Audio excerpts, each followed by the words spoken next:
Мен мында бір зор шәһәрне алдым. Бұл Туркменистанда Мерв деген шәһәр бар, Байрамали, может слышали? Это был один из уникальных центров, особенно перед Сельджукидов в XI веке. Была в Волжской Булгарии торговля, религиозные контакты, Мерв, Бухара и Хорезм, значит, Ургенч, по-другому мы говорим, Иске-Ургенч. Вот это как раз был контакт в Волжской Булгарии, все тюркские крупные ученые учились там, в Мерве. Это город, чем интересен, на сегодняшний день сохранил 19 городищ разного толка. Вот самый древний, сейчас мы видите, Эркала, вот это. Эркала, это памятник, напоминает такой котлован, как будто вулкан, да? Это был цитадель ахеменидских правителей. Потом Геуркала, это период уже сасанидов, то есть 3-7 век, это тоже. Вот уже период мусульманский, вот эта крепость. Вот эта самая большая тесть называется Султан-Кала. Это когда правились сельджукиды, перед тем, как уйти в Малую Азию. Вот эта культура. Кстати, на культуру Волжской Булгарии, Золотой Орды, Крыма особенно, это подтверждено археологическими данными Крыма и других местах, и у нас тоже очень сильно повлияла как раз сельджукидская культура. Сельджукская архитектура, особенно в Крыму, она четко явна. Но у нас влияние тоже есть. Но у нас все-таки больше влияние Хорезма. Но, в принципе, Хорасанская хорезмская архитектурная школа, она очень мощно дает это. Она вот Шахарчиклана Параванда, это до 19 века вот это городище всякое. Вот это так называемые асхабы, святые похоронены. Здесь это этот водохранилище Сардоба. Вот, они, сейчас каждый год раскопки проводятся. Вот эти вещи периода сасанидов. Когда по Волжьям идут торговля с сасанидами. Фаузия Барямова недавно привезла из Сибири, недавно хорошо, пишет, что это татарские, это вещи были иранские, но татары покупали и торговали. Это нормальная вещь. Мы же не можем все создавать. Это напоминает Чаушевский, когда есть советские трактора, он покупал, сам делал свои трактора. Дороже и невыгодно это было. Что он шикель, смысла не было. Все покупаем, сейчас мы все покупаем, то же самое. Вот. Ну, как компьютеры российские, да? Да, то же самое. Ну, первые наши неплохие были. Не надо позорить. Вот, Манда Параванда, вот это как раз, Манда как раз Кыскала, Эркала, это укрепленный. Вот этот гофрированный, видите, это все сырец. Сделано прекрасный памятник. Как раз относится к периоду 9, 7, 8 периоду как раз без Волжской Булгарии. И вот эта торговля была до того мощной, вот это караван-сарай фактически. А это уже Султан-Кала. Вот видите находки, сколько огромное количество находок. Вот это процесс раскопа. Если взять вот в этом плане, для нас это Средняя Азия уникальный пример, как надо изучать историю. Там очень хорошо все это проводится, все делается, несмотря на то, что там режимы тоталитарные или авторитарные, но изучение истории это очень много, самосознание усиливается. Все равно тоталитарные режимы уйдут, но история останется. А какова причина падения Мервского оазиса? Мервский оазис, он практически не погиб, он сейчас здесь. Существует. Байрам-Али, например, был там царская, романовская Николай, это царская резиденция. Дело в том, что русские в 1882 году взяли Ахалский, завоевали Скобели, помните, да? А потом уже Мерв добровольно. Говорят, когда у нас добровольное вхождение в состав России, башкир говорит, добровольная сдача плена, это шутка, конечно. Никто добровольно ничего не дает. Вынужденно добровольно, это другое дело. Самые лучшие почечные санатории в Байрам-Али были. Да, вот вы правильно сказали. Кстати, многие населения Советского Союза, туркмены, которые жили до распада Советского Союза, все приехали именно из-за почек, печени. Я жил в Средней Азии, ни одной болельщики мне не было. Переехал в Казань, то зубы начали падать. Вот недавно сломал какой-то, ремонтировать надо. Вот, чтобы вопросов не было. Буквально на днях. И вот это вот Мервский оазис, я в качестве примера беру, это вся архитектура, потом она перешла, хорасанский стиль архитектуры, плюс Хорезма, она перешла в нашу территорию. И Казахстан, и Крым повлиял. Ну, к Крыму там сельджукская сильнее. Кавказ, Средняя Азия, собственно, казахстанские там целые стоят мавзолеи. В Челябинской области, вот вы знаете, башня Тамерлана, так, не Аркаим, это разные вещи. И в Сибири. Вот сейчас Чингатура, это Тюмень древний, фактически его разрушает. Вот губернатор, который сейчас в Москве, который он начал первым, его сейчас фактически вырубили, все уничтожили Тюмень. Там прекрасное место, Чингатура. Про Тобольский они говорят, там разрушается то же самое. Вот это великий мавзолей, это как раз 11 века сельджукидской династии, Султан Санзар. До реставрации советские реставраторы, Ковалевы и там почти очень тщательно росписи делали, лет 30. Но очень медленно, но это правильно. Но турки пришли, быстро сделали, но качество потеряли. Росписи ужасные, но эту часть восстановили. Вот это Султан Санзар, последний правитель, похоронен. Но говорят, что когда Чингис Хан вот это как раз архитектура того времени. Если у вас какие-то по ходу будут вопросы, можете меня задать. Я вам даю те материалы, которые вам может известно что-то, а может что-то нет. Я вам просто даже специально не готовился, просто материалы решил показать, немножко оживить. Кругозор всегда не помешает, я думаю, мне тоже и вам тоже. Mana men sayohat turida aytdim-da, hozirgi endi bu модернизированный костюм в данный момент это туркменский. Я вам сказал, во время саяхат разные народы были. Вот здесь в данный момент это мервские и ахалтаинские туркмены. Разные вещи. Вот я только сейчас здесь показываю, в принципе, это фотографию еще дополнительно показываю. Здесь пусть пока останется. Там более подробно попробуем потом показать. Вот это по моим только личным исследованиям на Амудари, Средней Чечне Амудари, мы исследовали более 360 памятников. Из них где-то 40 памятников на уровне Булгара. Какие там? Культурный слой доходит до 60 метров. Бершахарда Чаржол, это Туркменабад сейчас называется, как раз граница была между Золотой Ордой и Чагатаидами и Хулагуидами. Там крепости, мы раскопки вели, 35 метров шурфа дошли в течение 5 лет. Пошла вода, мы не могли довести до конца. Культурный слой мощный. Был великолепный мавзолей как раз передовозской Булгарии, то есть 10 века, саманидов. Кстати, саманиды влияют на историю и культуру. Да. И все диархемы серебряные, которые у нас ходили, тоже, которые нашли вот кусочек это как раз саманидская монета. Халиков пишет, что без монетный период, на самом деле это не совсем так. Монеты ходили, но не собственные были. Саманидские ходили. Серебряные монеты, вот они такие. Вот только вот это посмотрите, такие мощные крепости, до сих пор они сохранились. Климат играет роль, естественно, но река смывает, уничтожает человеческий фактор, особенно советский период. Бізде шулық Татарстанда все зияратларны, шәһәрләрне җимереп тордылар. Все остатки советский период. Мына Казан шәһәрен алганда, хәзерге күп чиркәүләр, мына мин Кабанский городище раскапывал в Казанның үзендә. Хабан күлендә. Казанга бер килсәгез, москвичи, специально меня возьмите, я вам экскурсию делаю. Но все-таки наши муллы не сработали. Я пытался сколько мен китапта язып карадым, статьялар, бизнес-онлайнда. Меня и археологи, и муллы ругали, что я не тем занимаюсь. Крест поставили, церковь там все-таки. Так и зияратлар üstüne куйдыла. Это не такой первый пример, Кировые тоже такие же. Вот мавзолей как раз 10 века, Саманидов, Мунтасира. Это район, так называемый, на границе с Афганистаном. 10 век. Я почему вам это снизу иду на север? Какое состояние там сохранности? Вот это внизу, это медресе 17-18 веков. Медресе. Это уже поздний период, кризис архитектуры. Колумб открыл уже туда, торговые пути перешли. Все золото всплыло, Великий Шелковый путь перестал существовать. Но это архитектура 10 века, она напоминает точно такой же Бухаре. Аналогичная ситуация. Вот это уникальные памятники как раз города Кирки, вообще сейчас он называется в честь бывшего президента Туркменистана, в честь Атамурат, в честь его отца. Но это город Керченский оазис. Вот это по территории Амудари, вплоть до Хорезма, такие сохранились великолепные архитектуры. А все памятники в основном появились в период Ахименидов, то есть это 5-6 век до нашей эры. Потом период Греко-Бактрии. Но самые сильные это были сасаниды, если вы помните историю 3-7 век. Потом уже период арабов. Особенно сильная была архитектура и распространение монетами, это подтверждает саманидская монета, 10 век. Потом сельджукиды.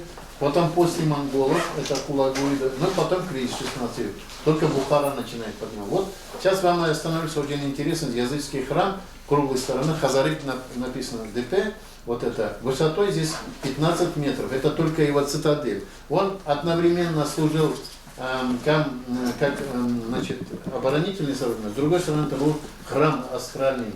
То есть храм, откуда двухэтажное здание было такое сверху, это платформа, и оттуда наблюдали Чечень Амудари, за солнцем. И мне говорили местные жители, что здесь все время летали НЛО всякие. Вот на самом деле, вот в этом месте, что-то интересное. И там же я в середине нашел колодец глубиной 15 метров. Вот, Сылчахмаза, правда, Тулган, кирпичный шлагбаум 10, 11, 12 веков существовал, действовал. И там же нашел вещь, похожую на пепельницу. Тоже середина глаза, солнце, потом в 4 местах культ плодородия, изображение соответствующего мужского и так далее, культ плодородия. И вот это какой интересный до исламской традиции. Они кто были, зороастрийцы или... Зороастрийцы, да, первые. Зороастрийцы. У меня здесь тоже вот круглые храмы, и вот такие храмы очень сохранились. Особенно относятся они к кушанской эпохе и периоду X века, и после монголов тоже. Вот это так называемый ОДДП издалека, сверху, может, сейчас у них фотографии есть, я не помню из них. Вот здесь Амоль, крепость сохранится. Буквально до 24 года крепость там стояла, пока Фрунзе не расстрелял эту территорию Бухарского мира так. Территорию. Вот как раз и очень интересные объекты. И вот все это наслойка на наслойке все памяти. Уникальные вещи. Недавно один из моих заочных учеников, один после моих раскопок в Средней Азии, уже прошло 90-е годы, говорю, там не был практически разведки, делал в 2007 году. Один мальчик ко мне обратился местный, говорит, Альберт Ака, я, говорит, ваши посмотрел памятники, хочу написать работу 11. И в этом году он получил 3-й приз для Туркмении. Если был бы он текинец, он первый взял бы, но он не текинец, 3-сортный туркмен, так называемый тату. Вот эти вещи изображениями змей, это как раз относится к периоду 11 по 13 век. Вот все эти вот лепные такие уникальные сосуды, это лично мои раскопки, я просто... А таких очень много во всех музеях. Кто когда-то будет в Ашхабаде, либо Туркменабаде или Бухаре, они все эти такие вещи могут увидеть в натуре. Вот, сейчас это уже ближе к нам. Дело в том, что на территории Южного Хорезма, это граница между Хулагуидами и Чагатаидами, проходили крупные торговые пути и караван-сарай сохранился, вплоть до 11 века. Вот один из них, это так называемый Дая-Хатын или Бай-Хатын. Вот. Дело в том, что сейчас туркмены переименовывают многие имена, подтасовывать там похожие на имена. Например, город Ташаус, Хаус был, Даш, каменный хаус, то есть водоем. Сейчас его Дош-Агус делали, Дош-Агус. Ну, таких очень много переименований, рабатов, крепостей. Вот Тахирия, уникальный крепость, который до сих пор сохранился, это рабат, то есть укрепленный торгово-караванный караван-сарай. С одной стороны крепость, защита, с другой стороны очень много этих вещей. Вот я сверху с вертолета я снимал как раз. А столица Рабат, это от этого? Нет, Рабат это, ну название оттуда, вот московский Арба говорят, на самом деле это Рабат, ведь Арбат. То есть это торговый караван-сарай, торговый участок, ремесленный торговый часть. Вот это его разные виды, я просто, вы можете ускоренно направить. Сейчас мы пойдем дальше по Хорезму скоро. Так, вот это все хорезмские города уже непосредственно входили в состав Золотой Орды, Улсу-Джучи. И там был, конечно, автономный режим немножко, Кутлук Тимур особенно держал, был женат на дочери Тюрябек-ханум, дочери Узбек-хана, и фактически полунезависимо. После, фактически, они потом отделились. Ну, это самые нужные животные, которые в Средней Азии невозможно, особенно в жаркой погоде. Так, вот я вам начал говорить, на востоке Туркменистана проводили несколько по линии ЮНЕСКО, там следы динозавров сохранились. И вот эта территория, вот здесь пережитки доисламские, люди тряпку вешают, у кого нет детей, у нас тоже, кстати, такая традиция есть. Ну вот я просто выбрал несколько, ну это может ускоренно показать. Так, вот это уже Хорезм непосредственно. Вот здесь мавзолей, фотографии как раз по линии ЮНЕСКО мы проводили несколько конференцию очень интересную в 2005 году. Кстати, в Туркменистане, как у нас в Татарстане 2 объекта пока, в состав список ЮНЕСКО включили город Ниса, Мерв в первую очередь, потом вот Куни-Урген. Куни-Урген столица Хорезма. А, кстати, мы здесь сейчас, если это не помню, должны быть в каком-то одном из моих видеоматериалов, я сейчас давно не смотрел, там должны быть памятники четко разделены домонгольский и монгольский. Может быть здесь, я не знаю. Вот это Хорезмская, вот как раз город Куни-Урген. Вот внимательно смотрите. Все красного цвета памятники, которые сохранились великолепно, относятся к периоду Золотой Орды. Вот это для нас, для изучения периода Золотой Орды, это уникальный памятник. Ну, туркмены, конечно, современные, пытаются сказать, что это никакого отношения к Золотой Орде нет. Вот Миргалима, которого сегодня Бергас Филаштепет, Миргалим Кенда, его он писал в Золотой Орде, его так и не пригласили. Я говорю, ты не писал бы Золотой Орде, написал бы 13-14 век, тебя пригласили, а там он выступил уже на месте. Все сказал. Я говорю, вот огромное количество памятников. Вот я вам просто сказал, сама непосредственно крепостная стена в Ургенте, это уникальный памятник фортификации. Дальше вот Мавзолей Али Раматани, сейчас мы там покажем, Мавзолей Медреси Ибн Хаджиба. Все эти памятники относятся Наджима Аль-Кубра, Мавзолей Перияр Вали, Сеид Ахмед и так далее, Султан Али. Хорезмбах — это огромная территория, сад такой огромный. И это все сохранилось в уникальном виде. Там целый клад. Я скажу, в 93-м году вместе с Аттагареем проводил раскопки, там мы выкапывали, где-то, может быть, фотографий нет. В третьем томе истории татар я там дал, но вот здесь памятники показаны. Дом монгольский, вот, это Хорезм Шахов, Пекеша, и вот это уже монгольский период, то есть золототонский, по-другому. Потому что у нас терминология так велена, вот, да, монгольский, а у нас в Казани всегда говорят булгарский и казанский, про Золотую Орду пускай. Казанские. Вот, смотрите, вот это как раз, вот это надгробие, майолика полностью, красота уникальная. Это мои раскопки. Когда мы его копали, вот что меня заметил. Если мы голым телом сидели, у меня пупырышки появлялись. Потом мы трико начали, перчатки делать, все это спасло. Какая-то энергетика есть от могил. Я сейчас скажу, в каком году еще молодой был достаточно. В 79 году перед армией участвовал в раскопках захоронения в городе Сиракси. Там огромное количество было ханака, так называемые, такие вот построенные. Там в основном похоронены мужчины, женщины отдельно.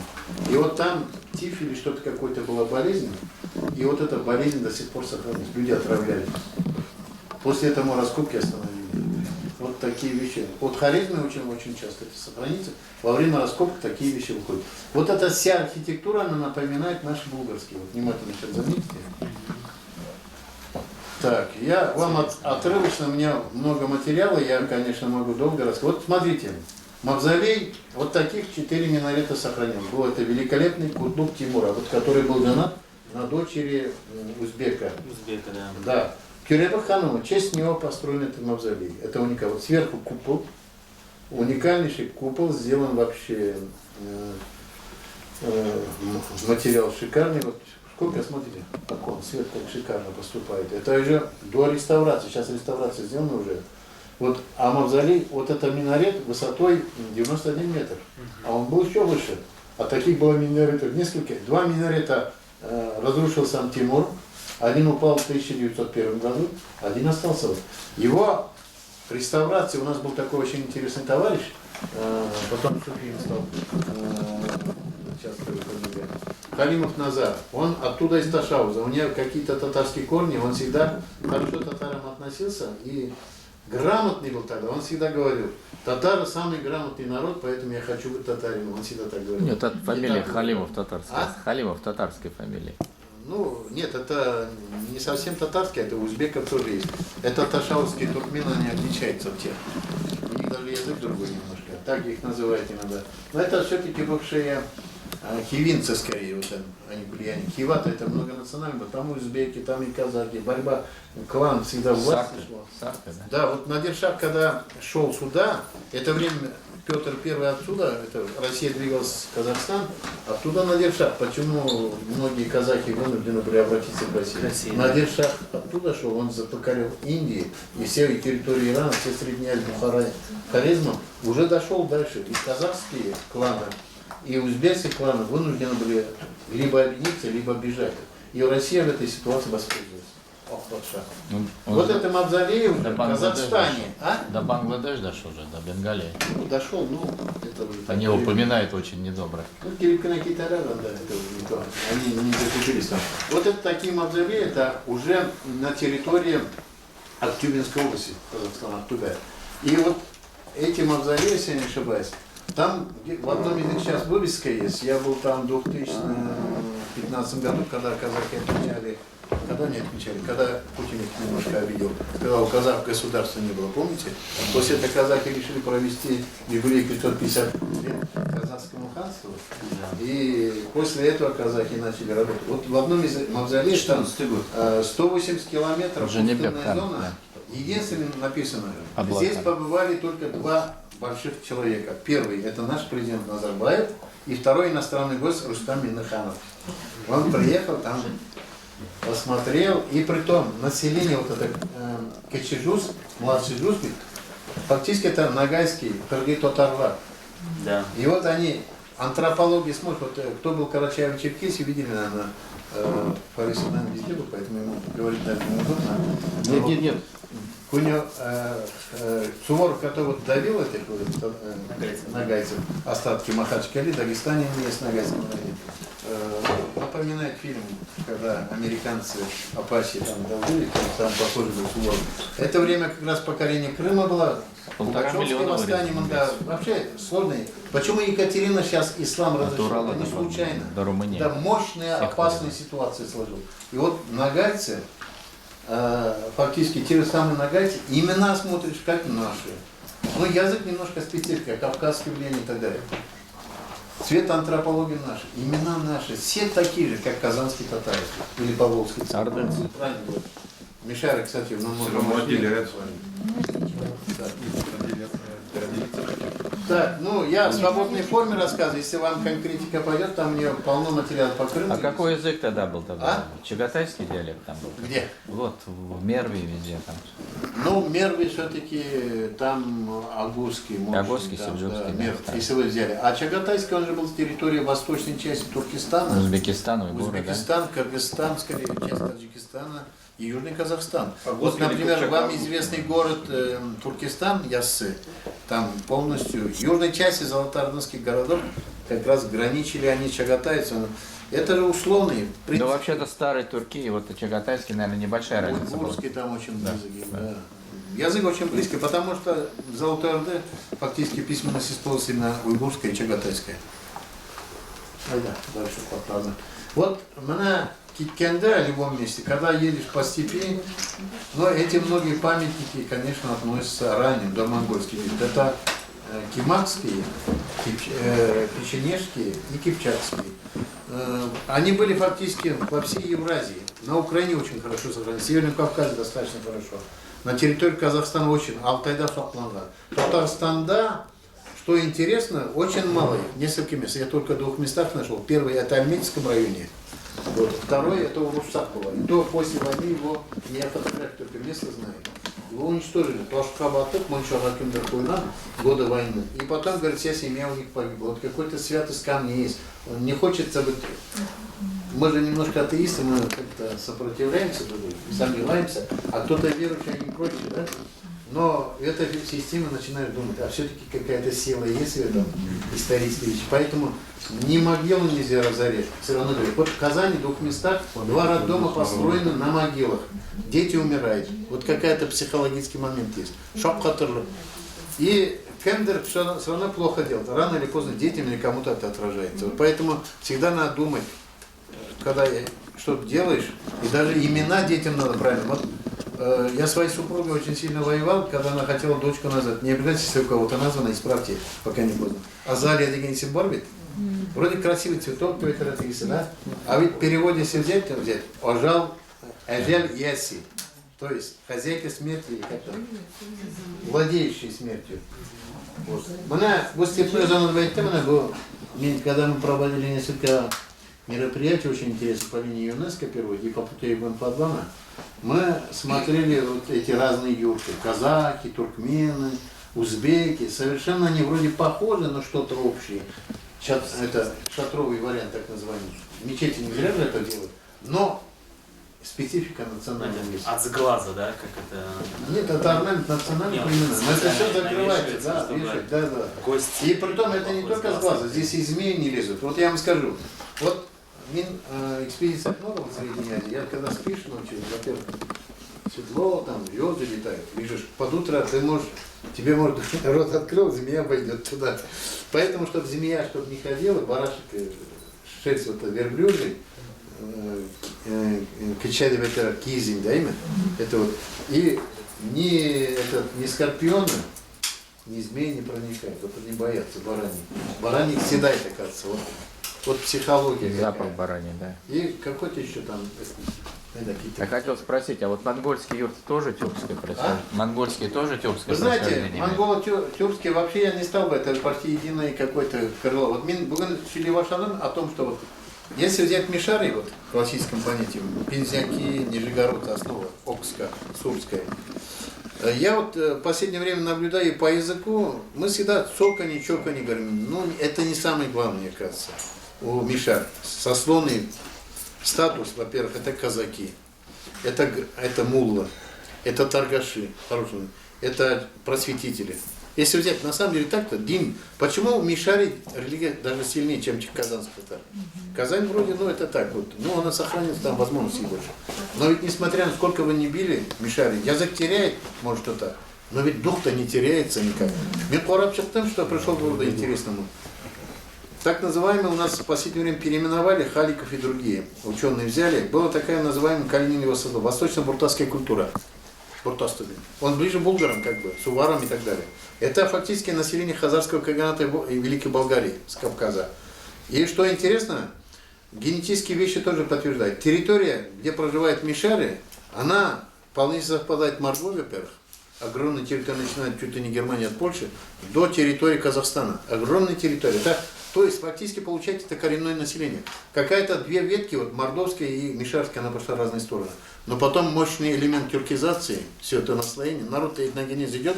Поэтому, когда говорят, татары пришли, я не совсем согласен. Татары с одной стороны пришли, с другой стороны это коренное население. Поэтому здесь два фактора. И вот я туркменам тоже говорю, когда они говорят, мы коренное, пархианская кровь сидит. Но с другой стороны агузская есть. Вот это какое-то наслоение. Вот сейчас я вот посмотрел, поездил. Цоканье-чоканье. Сибирские татары тоже самые. Цокают. Интересный момент. И по башкирам многие интересные. И у карачаевцев вроде тоже два. Да. Я по башкирам вообще многим вещам, конечно, не хочу обижать наших братьев башкир. Мы сейчас башкирам и татарам деремся за нагайское наследие.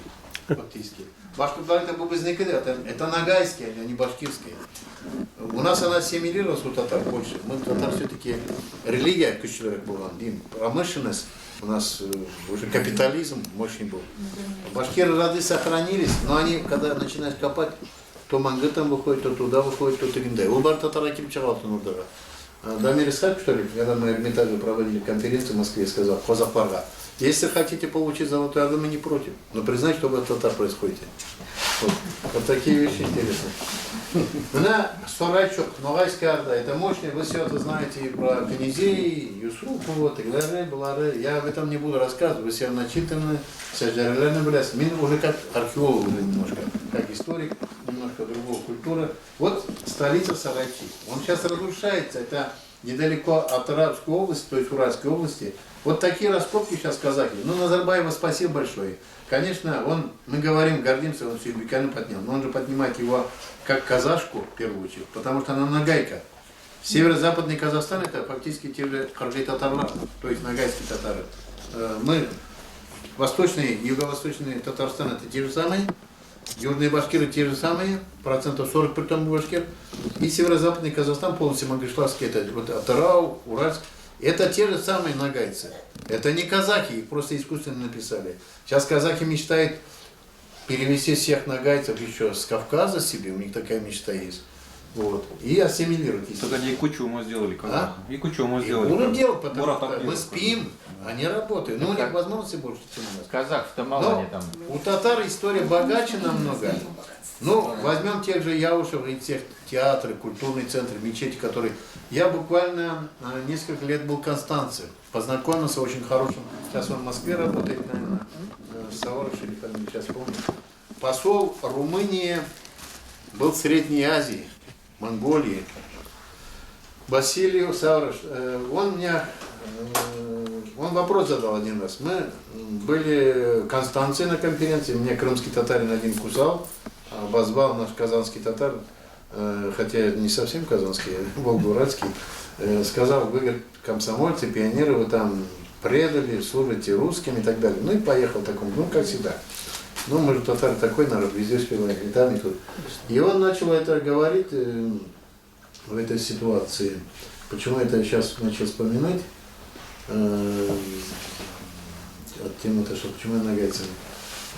Далее я потом вспомнил. Румыны нагайцы. Румын, да. Он сказал, меня удивило. Он сказал, я когда был послом в Казахстане и Средней Азии, я, говорю, что заметил? Весь Казахстан, я когда начал, говорит, понял одну вещь.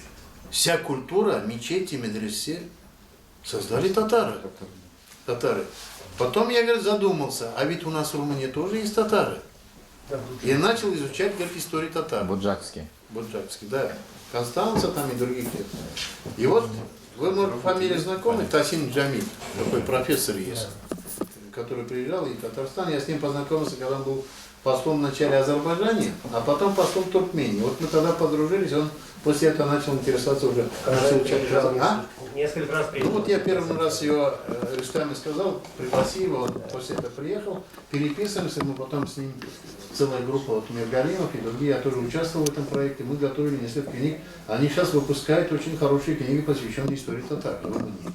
На румынском, турецком, правда, они русском не хотят печатать принципиально, поэтому многие наши не могут из-за незнания языка публиковать статьи. Вот Сарайчук, столица. Уникальнейший памятник, начиная с Золотой Орды, это Плас у нее Золотая Орда.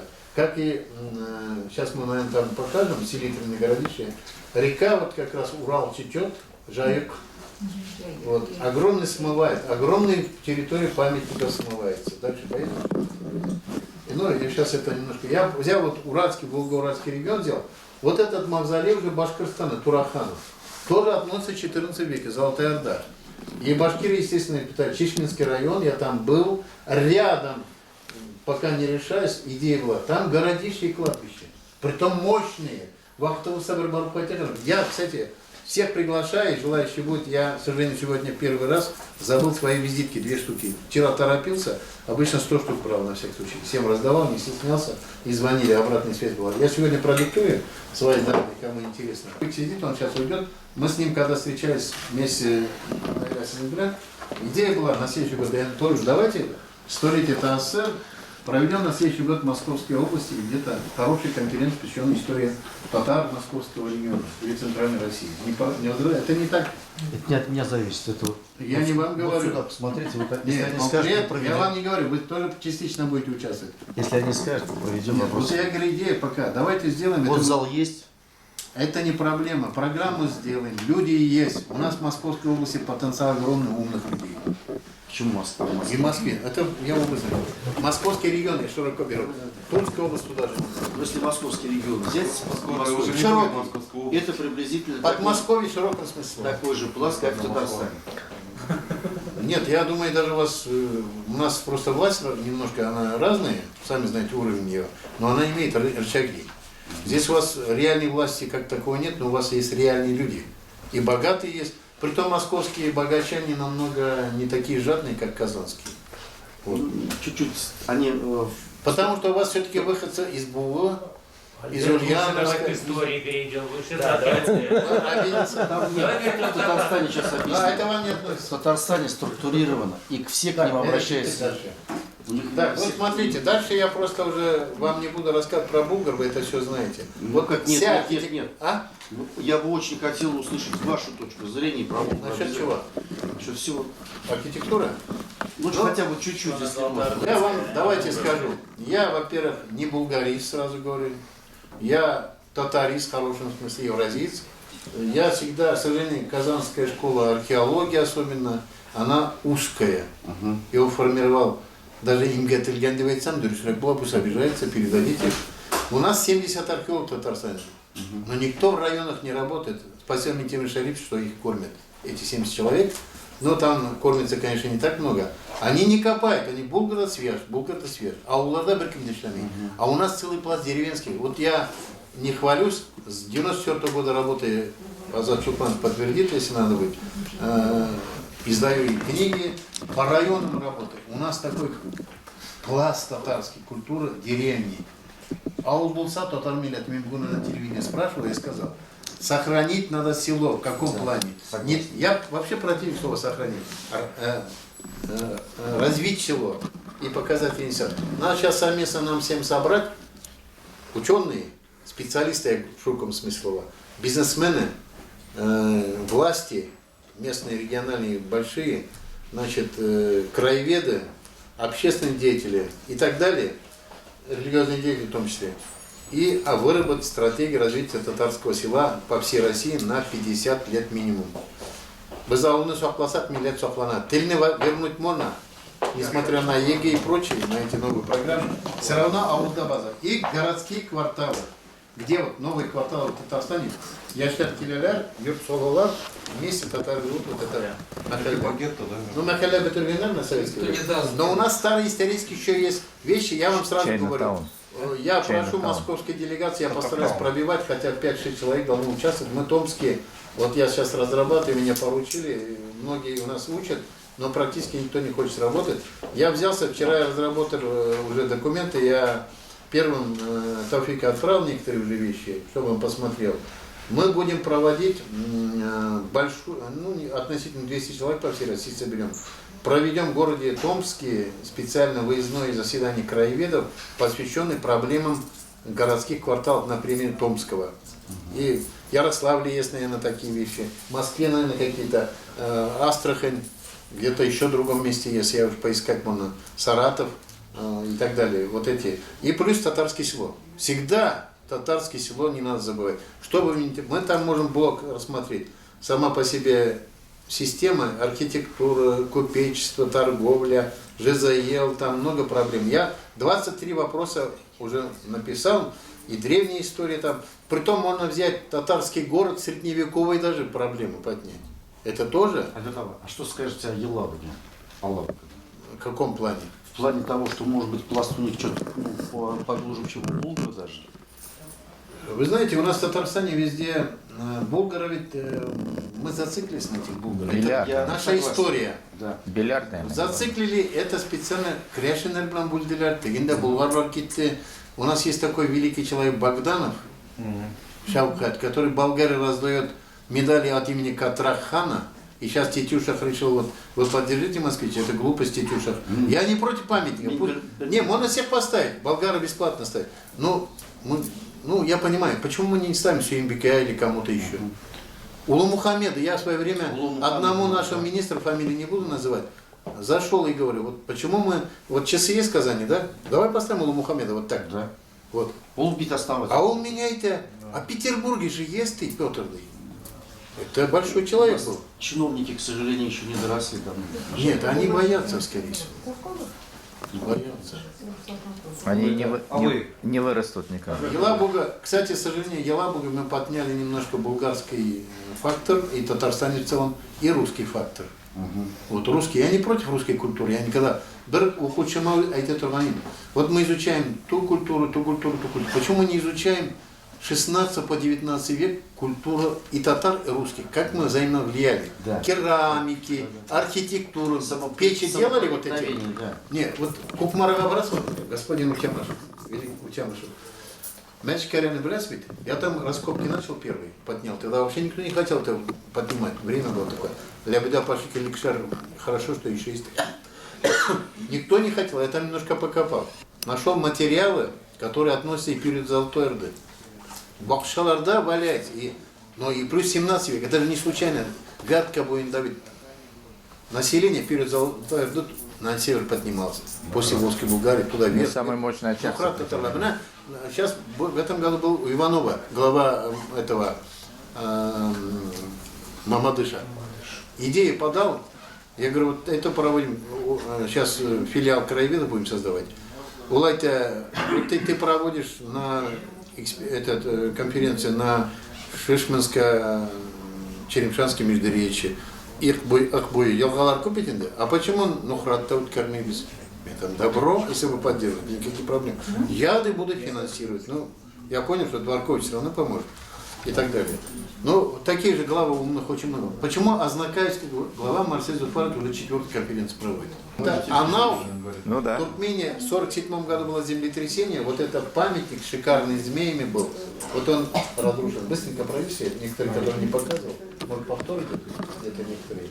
Я просто... Вепсы, Жорцы. Ну, видно, да, что... Вепсы, Жорцы. Вот это макет музея, уникальный память 10 века тоже. Вот, видите, какие вот все крепости?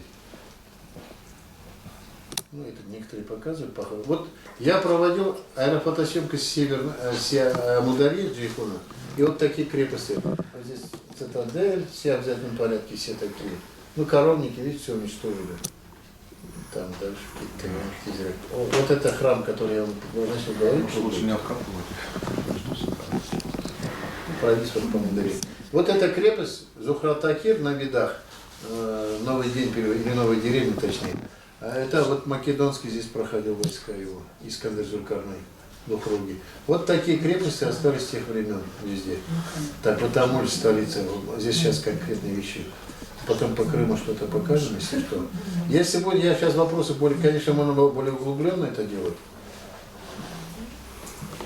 Вот, стоп, вот берите вот саманитские монеты. Вот 10 век, вот такой же, только Китегнина, Киселнина, Татлар, там самым. И притом я не буду сейчас опровергать тысячелетие Казани, это другой вопрос, не имеет отношения. Но монеты могла она попасть в любое время, любой час. Это разные вещи. Это, ну, они относятся к 10 веку. Вот такие круглые, вот видите, какие мощные вот это укрепления были. Сейчас хлопок выращивают даже. По границам, да, этих укреплений.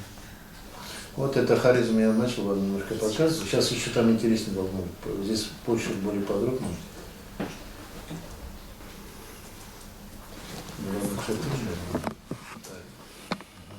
Так, это Киттен Хорезм. Вопросы не были. Нет, это не то. Не Крым не нашел, а Крым. Есть, конечно. Крым, давай, сейчас Крым немножко характеризуй тоже. А сельджукиды полностью ушли? А? Из Центральной Азии сельджукиды полностью ушли, то есть язык не сохранился. Зачем они остались? Они смешались с турками же. Нет, в Средней Азии не осталось их, да, уже? В Средней Азии туркмены? Туркмены. Есть сельджуки. Ну, язык у них. Алгуз сельджуки. Вот Манда, я немножко там тоже Крым, да? Тут ли? Да. А нет, это я в Крыму показывал просто, скорее всего. Как по Золотой Орде. Нет. То, наверное, расскажи тогда. Есть. Крымские памятники были отдельные, я что-то не могу их найти. Вот этот. А вот, ну это немножко не то. Это только фотография, но покажите все равно. Вот в Крыму, кстати, целый пласт памятников Золотой Орды, особенно они сохранились в городе Иске-Крым или Салхат. Вот название Салхата и Судака имеет слово сол, левый. И Золотой Орды левый, правый был. Солхат, хат, эти. И вот украинское слово хата, от этого и происходит, тюркское слово, солхат. И вот название как раз Салхат или Иске-Крым, чаще всего вот это употребляется, это город Иске-Крым, очень интересный был, мощный, там никто не был, наверное, не знаю, из вас. Вот Курпина мы как раз, и наш это эрмитажский товарищ, как его? Петровский. А? Петровский. Не Петровский. Крамаровский. Раскопки проводил, из Крыма, там мавзолей нашел, и мощный пласт, как раз вот то место высокое, и все прослеживается. Точно так же, как в районе Балыклей, вот это за Саратов там есть, когда Узбек-хан при нем собирали налоги, все корабли проходили под контролем. Здесь точно так же все пути торговые контролировалось, потому что итальянские эти братья, генуэзские, это Феодосии, там, в сегодняшнем Судаке и так далее, в тех местах, в крымских городах торговля шла. Многие же они все находились во власти Золотой Орды, но они имели полную автономию за то, что платили. Но не пыталась выступать, но не получалось. Но турки их потом все-таки разбомбили окончательно. Вот. И все крепости, которые остались, в том числе города Золотоордынские, они в основном крепостные стены не имеют. Вот, большинство, потому что мощная армия была. Поэтому на территории нашей, так сказать, Казанского края, будем образно говоря, все крепости стены имели, потому что постоянно находились под упором, и Хорезм разрушили везде, потому что армия выполняла защиту вместо стен. И власти не хотели, чтобы стены строили, потому что их покорять в случае чего восстания невозможно было. Вот. Это дальше. А вот слово украинское «уходи», «геть», «геть», это турецкое, наверное? Кет? «Геть», говорят, убирайся, уходи. Это турецкое, наверное? Кет. «Геть». А, вот это сверху снято, ты же мне подсказывал. Вот, кстати, еще раз повторю, что вот. Нет, ты передашь. Да, вот как Вот раз. все как раз это подходит. Да, все памятники как раз относятся. Дальше Кирпена. Вот это вот мавзолей, который я вам показывал, это вот как раз Перебек-хану уникальный. Еще раз. Да, вот и сохранилось. Нет, внутри там шикарно. Вот это тоже вот все. Это не Крым. Это не Крым. Да. Это не Крым, это Средняя Азия, Хорезм. Просто повтор идет. Ну, как раз, да. Крым где-то есть уже, повтор опять. Там не был по Крыму. Что-то повтор идет. Где-то по Крыму. Называется Крым. Крым был у меня в плошке какой-то там. Вот смотрите, здесь какие находки. Это, давай тогда эту. Это вот Татарстан, тоже Золотоордынский, дальше Татарстан. А у вас все подряд, а? Да, я здесь дал уже. Вот здесь как раз попа. Так ты что? Я по хронологии как бы перешел в нашу территорию. Вот давай дальше. Вот здесь, кстати, очень много вот раскопки, вот как раз золотоордынские слои Булгара, как раз мощные. И дальше давай, все вот такие чаши находят. Это все типичные, характерные для территории Средней Азии, Поволжья, все керамика. Это как раз относится к периоду так называемой золотоордынской тимуридской. Все вот эти вещи тоже оттуда. Вот это гири полно. Это гири как раз. Это вот флаг Золотой Орды. Так, и дальше. Татарстан. Сейчас наверное. Вот это раскопки в Татарстане период Золотой Орды. Из Казан слышали? Вот как раз мы раскопки фортификационной стены его проводили, раскопки 90-е годы. Вот здесь очень много вещей. Вот это вот в Сабинском районе нашли памятник, оплот борьбы за Казань, как раз в 1553-52. Там нашли монеты Ивана Грозного. Прямо. Я вот это мои личные раскопки. Фавзия Барямова я не успел толком писать, уже я написал это. Роман.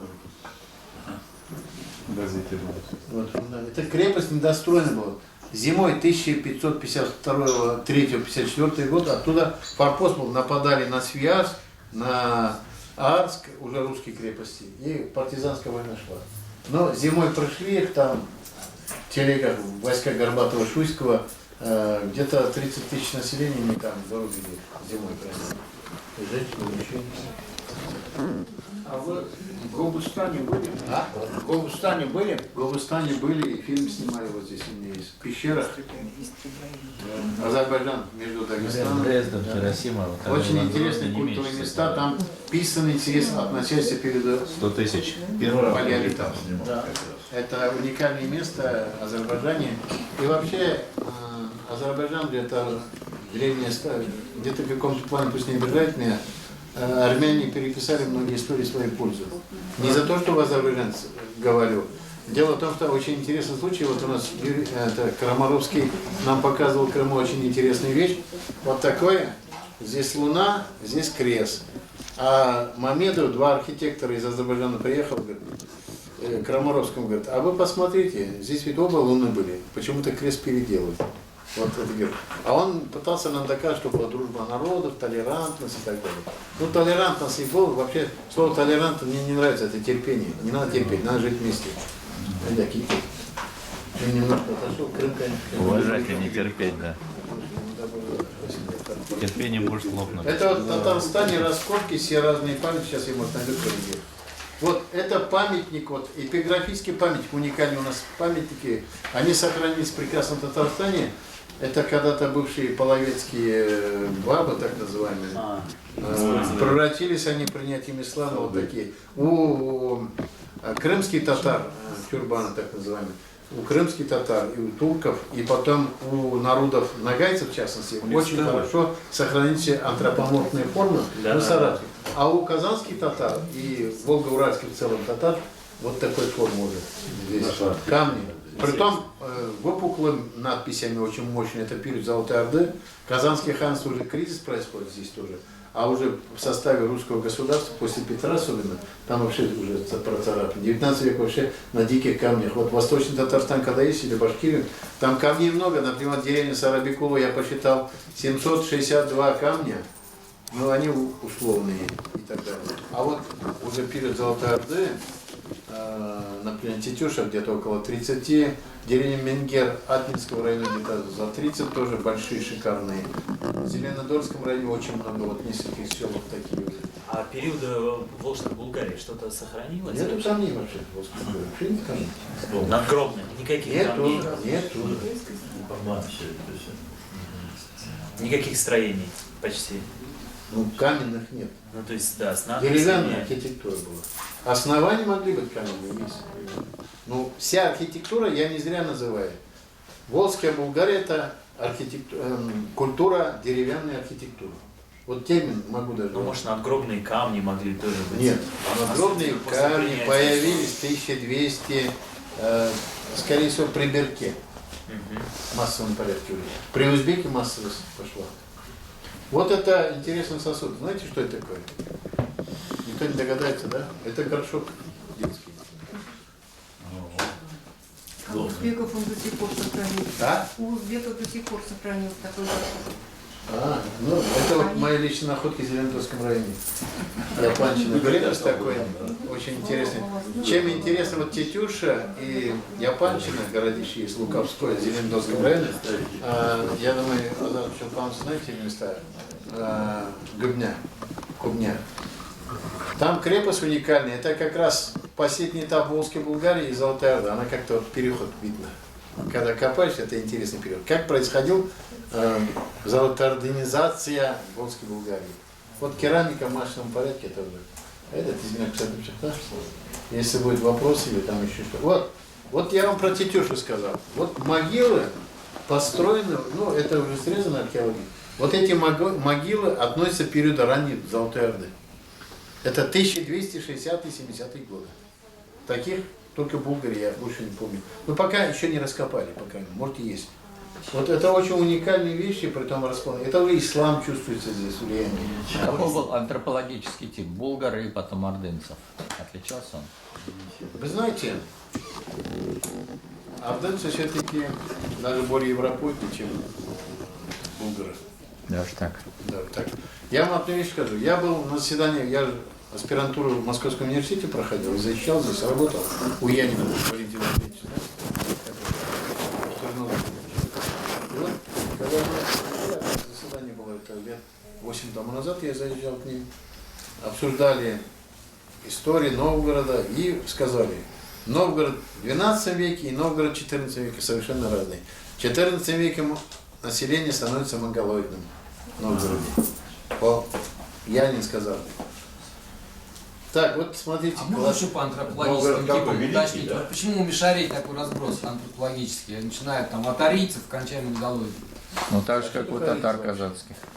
Ну, Белокурый и Бейский. А ведь это не антропология, вы уже фашистской теории не надо? Нет, ну имеется в виду... Я вот, понял. Нет, я вас не хочу обижать. Дело в том, что арийцы... Нет, это все сложно. Это балтийский тип, можно сказать, северный нордический. Ну, хорошо, голубоглазый, светловолосый, блондин. Арийцы это жители Ирана и Индии. Арии. Арийцы это культура, Моя жена. это символы, это язык, правильно? Но не тип антропологический тип и культура и религия это разные вещи. Потому что татары, особенно Мишари, это огромная территория, во-первых. Это имперская, можно сказать, нация. Не надо бояться слова. Татары это имперская нация.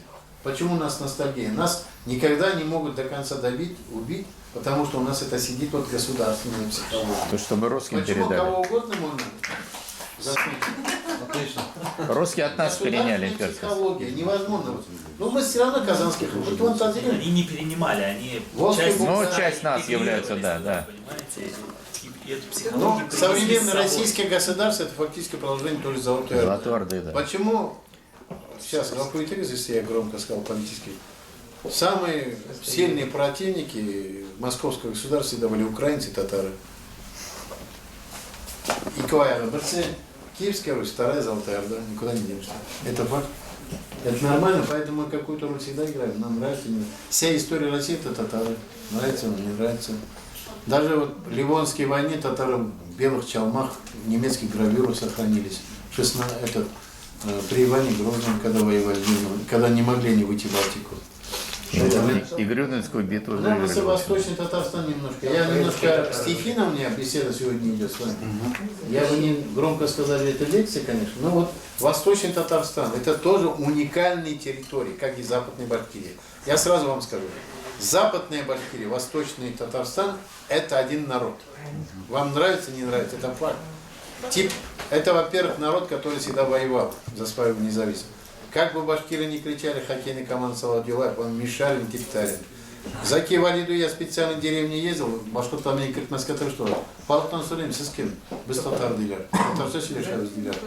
Но мы да ауылның бірінші Мишар и Геншиши Типтар. Я не хочу башкирский народ обижать. Это тоже интересный народ, и я уважаю башкир. А можно вопрос? Я закончу, потом, если не забудете. Я был в деревне, посмотрел, ну, все искусственно, ну, видно эти вот танцы с пляской, но местное население все равно другое. Заки Валиди, он был все-таки не зря в начале Казани, его обидели, но не поделили татар между собой. И он уехал и создал Башкирию. Не из-за того, что хотел там что-то делать лучше. Ну, амбиции любого человека, что-то хочется делать. Хоккейную команду, республику. Татарский Мазепа. Тогда же не было понятия, башкир татар не делили, это сейчас. Вообще мне было не в этом, никого не хочу обижать. Башкир это все-таки политическая нация больше, а татар историко-культурная нация. Она у нас база мощнее, мощнее. Так, вот Тарас, только в Восточном Татарстане я вам одну интересную вещь скажу. В одной деревне 4-5 кладбищ. Сейчас там проживает 500 человек. На могильных плитах я только то, что сохранилось, посчитал. Более местами 1800 есть такие. Значит, население было больше. Говорят, до прихода русской, до 16 века была степь, дикое поле. Так, традиция 16 века. А ведь на самом деле нагайцев пока с дикарями грабили. Но ни один, ни монгол, ни монгол-татар, как любят у нас сказать, ни один не завоеватель вначале мог ограбить 1, 2, 3 сезона, потом все равно оставлял, налоги собирал. Невыгодно было грабить, нищих собирать. Они нагайцы приходили, постепенно оседали на берегу реки Ик, Белый и так далее. Река Зай тоже. У нас нагайский компонент, может, под Казанью тоже. Фарид Султан Кубрастер, Хаким, бывший зам, который вот, он как раз живет в деревне Парахужа, Казани Карабаева. Вот это нагайский компонент, мощнейший. Они разговаривают так называемый башкирский, сяй-силе. Это не башкирский язык. Деревня была, да? А? Караваева, это на том месте была деревня. Село. Это торговый путь, Парахужа. В Казан ханлығында даже были эти Арская дорога. Дорога это регион деген сөз, район. Дорога. А на самом деле русский слово путь. Бұл кету, бұл ел мына. Бүтін жерге қарайсың мына, среднеазиатский город. Бухарский дорог, Мерский дорог. Ну, потом перевод на русский. Мына көбіне қабірташтары барған. Бір ауылдағына, мен мына Урсай ауылында нашел даже, что меня удивило, на том берегу уже, башкирский, там единственный участок, который состав Татарстана. И там каберлер сакланган 14-15, и потом тамги, знаки змеи, какие-то солнца, да, и язмалар есть. Дикие камни, кыргый ташлар, его не облицовали, просто писали. И шуның бір икел килдем, потом торфяник горел, и начали пожарники, меня пригласили, посмотрим. Покопали шурфы, керамика пошла, золотая, и казаны такие, иранского производства, харасанские.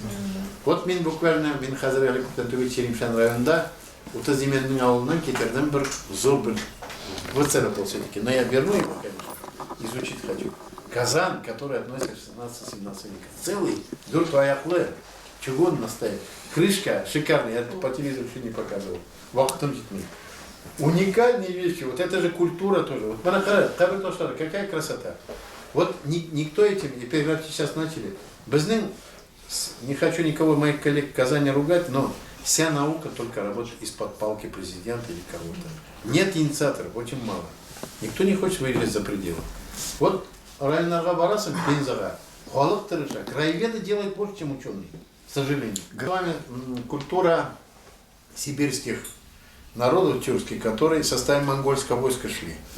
Мою коллегу Искандера Измайлова не буду обижать. Когда я им показывал наконечник и стрел, я не специалист был, я сейчас немного соображать стал, поездил. Китерян Доберян. Эта вещь может кипчакский, может золотоордынский, может булгарский. Он говорит, все булгарский, все булгарский. Нет, это... Подожди, тогда раздача. Это было давно, наверное. Он же Зачем? уже ушел от этой теории. Нет, подожди. Он же и Он не ушел, он не докторский старый язычки балтийский. Ну, вон что. Я ждал от него чистый золотоордынский, сделал его. Он булгар. Дело в том, что я поехал в Хакасию. Хакасия шикарный музей так называемый кыргызов. Это не кыргызы, это как раз перед Золотой Ордой. Это тюрки. Это местные хакасы. Хакасы себя называют бестадар. Тадар. Да. Это коренное. Чёрный Они татар. говорят, а ученые говорят, вы хакасы. А это совсем другое. Ученые доказывают института целый работ, что они хакасы отдели. Они говорят, бестадар. Район есть там, сейчас скажу название района и культуры еще археологической дали. Интересное его имя даже кавказское. Он говорит, вся наша проблема, говорит, хакасов, тадар, как он говорит, без тадарман, мен тадарман, вот они как-то говорят. Говорит, как они узнали, что есть Татарстан, они чуть ли не обнимали. Вы наши братья. Вот они, скорее всего, как сибирские татары. Это будет правильно. Вот. Они фактически только их отделили. И побывав в Алтае, я очень много интересных открытий сделал для себя. И в Москве в том числе. Одно открытие следующее. Есть такое слово контора. Слышали, да, контора? Я приехал, пообщался с хакасами, алтайцами и начал наблюдать. Оказывается, слово хантара раньше считали место сбора ясака. Приносили манжурам, приносили тюркам, татарам, современное понятие. Другим приносили, потом русским тоже приносили. В лесу место было. Хантара. Шантарский район, Кантарский район, слышали фильм это Зов сибирский.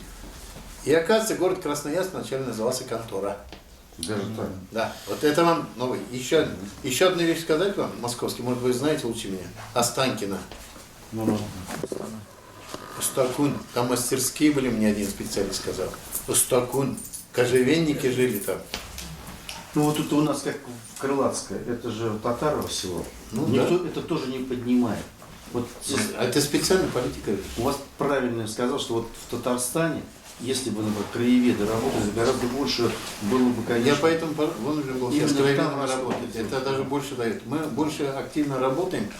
Мен қазір айтамын, татар халқы тарихқа сусаған жажда. Народ хочет, но у народа слепота многие, непонимание еще, как делать это, методики нет, того нет.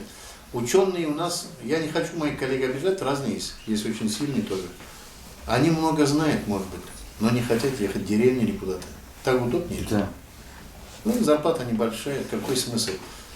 Либо, когда проводят нефтепровод, приезжает какой-то большой начальник, ученый, подписывает, получает несколько миллионов, и закрыта продажа. Довольны нефтеработники, кто трубы проводит, дорогостроители, и раскопки не надо проводить. Проблем нет. Удобно ли? По вашему мнению, кто главный противник, в общем-то, пропаганды и развития татарской вот этой истории? То есть есть какой-то прессинг очень? Татары? То есть, хотите сказать, Самый идея главный центра. враг татарской нации – сами татары. Это единственная нация, может быть, пусть не обижаются мои друзья, тюрки в целом тоже такие. У нас взаимная, так сказать, энергия против друг друга сильнее, чем внешние. Вот не знаю откуда вот зависть. Вот Михаил Хазан Хатамин башка сувачахла бельки такой. Почему? Вот что я выступаю здесь. Не-не-не. Мы за вас заступимся. Не нравится. Я парень сильный. На своих- зачем парень на своих чего стоит? проблем Мой хватает. Моральный друг всегда успокаивает. А? Это чуть-чуть... Biz raмкали şuradan böyle siz ayıttığınız kültürünü koyan da 35 metre da. Ой, да. Ну, Шагарданда, да. Не Андорна. Двигаться, Да. Вот. Вот он немножко Крым начал показывать, да? Он ведь только Шагарды была здесь. Сим записал себе. Это тебе на память или здесь? Здесь папки, да. Все, набрал, да? Давайте, да. Так, тогда, Минманах, пока народ здесь сидит, я говорю, давайте все-таки мое предложение, которое вы мне поддержали, постепенно мы все-таки этот вопрос не идем, хотя бы через год проведем конференцию. Ну, вот этот регион возьмем, московский, в широком смысле. Это город Москва, Московская область, и ближайшая Рязань там и так далее. Все равно здесь разные компоненты. Здесь очень, если взять какие-то древние компоненты есть, которые в 18 веке, позже, начиная с Золотой Орды, даже раньше есть компонент татарский. В Золотой Орды уже татары точно появились. Если взять все города, которые по Волге, вот туда, в сторону Ярославля, я Барикелы, Ерупчактан, вместе с ветераном войны нас принимал генерал наш Акчурин. Акчурин. Принимал здесь вместе с полпредом, с Истугли, Азат Чупанцев, конечно, там. Очень хорошая у нас встреча была. И вот во время поездки я вместе с ветераном, как афганец, оккупант, тоже меня взяли. Вот, значит, я с удовольствием съездил и изучал названия всех городов и сел. В одном из сейчас я могу вспомнить и забыть, конечно. Мне записано все это. Браул-Дабулда, там стоит Александр Невский, городишко какой-то. И он там вообще никогда не был. Ему поставили. Я говорю, зачем? А название было улица Татарская какая-то. Название татарское. Его назвали Александра Невского улица. Я говорю, а что вы, красивое же имя. Народ все равно называет по Сталину.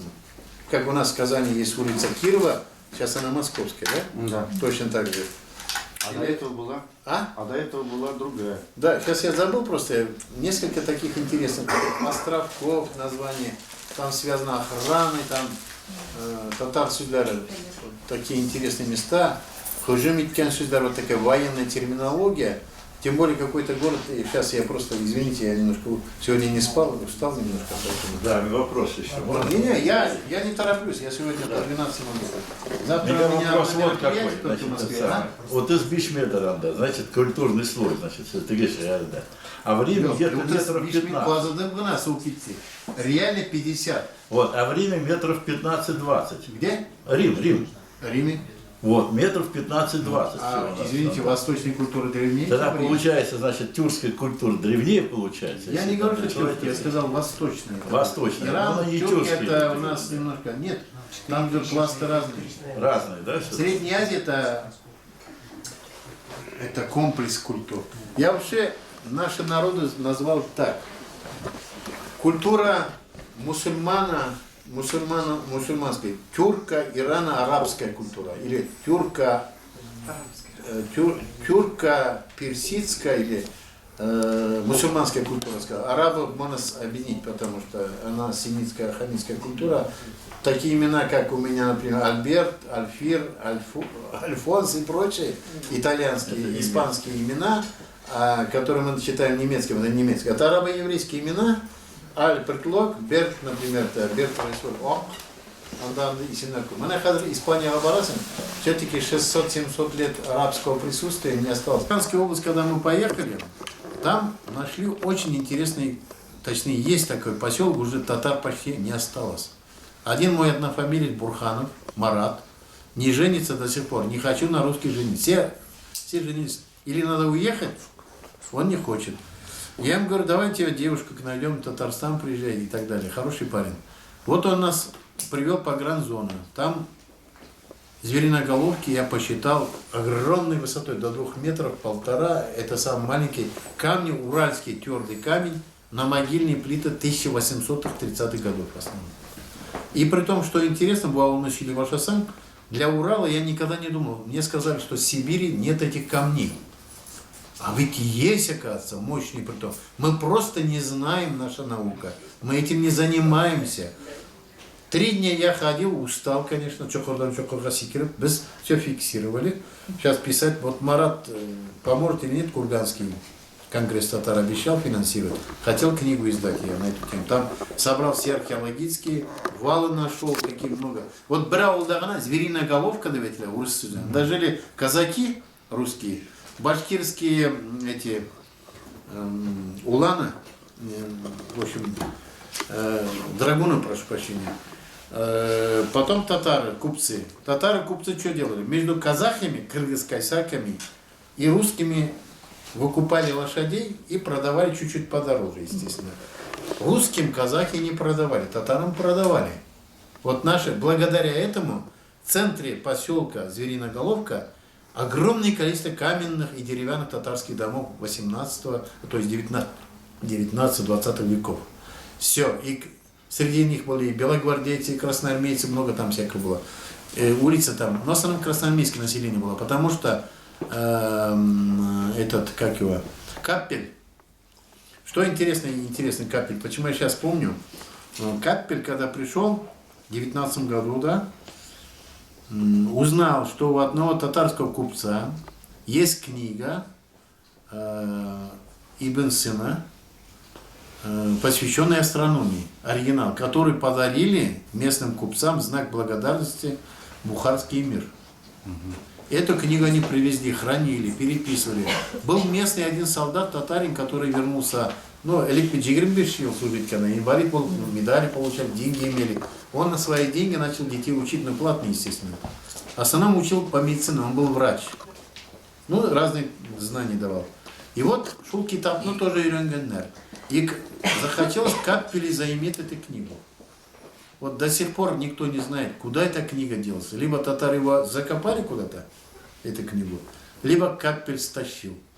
25 человек он расстрелял красных, среди них 5 татар. И притом местное население, такие патриоты, красноармейцы, белых ненавидят, особенно. На самом деле капельцы там творили такие вещи, колчаки, почему они проиграли Красной армии. В Сибири они там, террор был настоящий, страшный потом. Вот. Не знаю, может там Колчак знал, не знал, это вопрос второй, это дело не имеет. Но у нас сейчас то обеливает, то у нас ругает. У красных были проблемы, у тех были проблемы. Я красный. А? Я красный. Все-таки красный? Как и я тогда. Тогда вам придется медаль коммуниста. Я за красный. Не за тех коммунистов, которые сейчас. Не, я в целом за советскую власть в хорошем смысле, за народную власть. Это правильно? Советский Союз, а какой-то. Нет, Советский, мы все равно ностальгия. Там, в принципе, это интересная идея была, практика. Просто в России невозможно строить ни социализм, ни капитализм, наверное. А ведь Германия ведь неплохо был.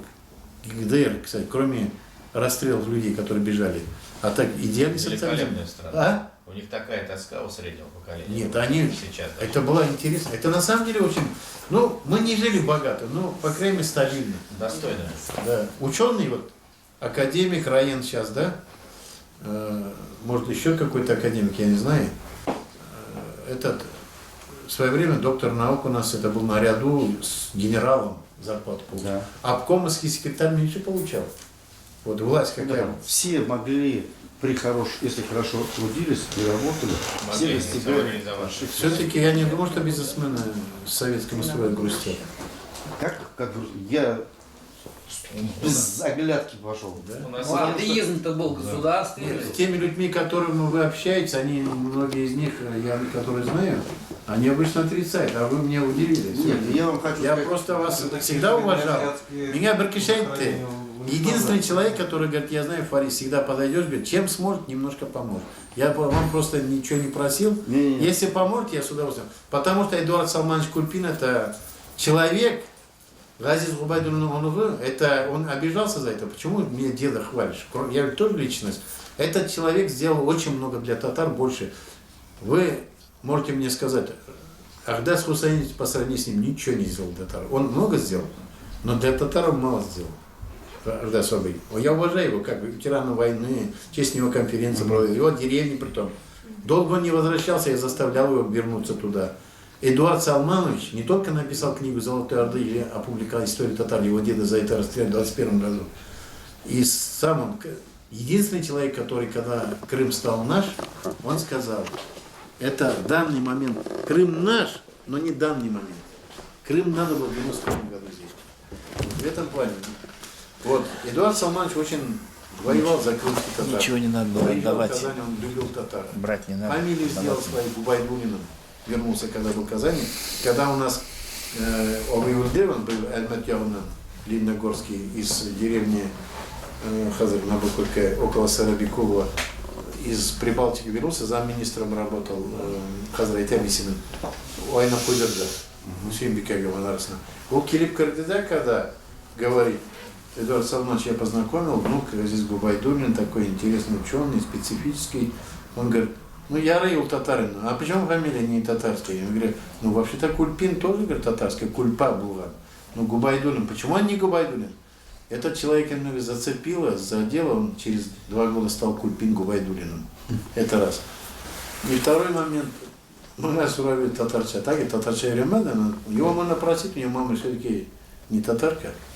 Поэтому ничего страшного. Но зато он был патриот Татарстана и Татарстана. Он очень много сделал. Правда, его москвичи считали татарином, а Татарстан считал его москвичом. Он висел между Москвой и где-то в районе Нижнего В Новгорода. Татарстане чуть-чуть мышление, объясню. Москва и Подмосковье. Это другие совершенно татары. Я веду пример. Вот возьмите москвичи, которые здесь выросли. Я не москвич, но я воспитанник Московского университета. Я работал, кандидатскую защитил. У меня учитель Федоров Давыд, фамилия известного. Еще ты, не знаю. Но это он не стал академиком только из-за того, что занимался Алтуэрдой. Но это было запрещено постановлением, да. Но он все равно этим занимался. Вот я приведу пример, чтобы было понятно. Вот москвичи, которые здесь родились, вот, например, там я знаю. Вы откуда родом сами? Я сам с Зеленодольского района. А вы татарстанец? У меня есть. У меня отец Хазрайтан. Вы меня даже удивили, я почему-то считал, вы из Пензы или откуда-то. Меня просто Нижегородские в 5 лет отправили в Казань, чтобы я там внедрился. И тренировался. И приехал сюда. Но Дамир Исхаков в свое время мне сказал, когда я приехал из Москвы в Казань, поменял свою квартиру в Казань, суверенитета. Жена до сих пор мне не прощает этого, конечно, это вопрос другой. Он мне говорил, 3 года меня били они, потом через 3 года говорит, оказывается, ты ничего, парень, больше бить не будем. Это место помощи. Вот точно так же. 90, 50, 38, 38, 09. Так, сейчас Мурат Аджига, как относится Мурат Аджига? Мурат Аджига отношусь свойственно. С одной стороны, интересный человек, интересные идеи подает, интересные книги пишет. Но с другой стороны, за такие дорогие книги издавать есть элементы небольшие провокационного характера, крестами и прочими. Ну так, он сколыхнул всех татар прежде всего. Всех тюрков. Тюрков всех, да. Это есть, я говорю. Мы конференцию готовим к 70-летию. Нет, он как идеолог интересен. Но с другой стороны, есть момент. Ну, так есть моменты, да. Ну, между прочим, многое подтверждается из того, что он написал. В конце концов. Сначала все отрицали,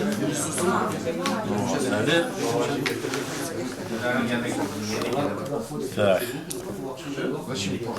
Ладно. Соберем что-нибудь, да, потом в результате. Из того, что сняли, да, не был Сацуя.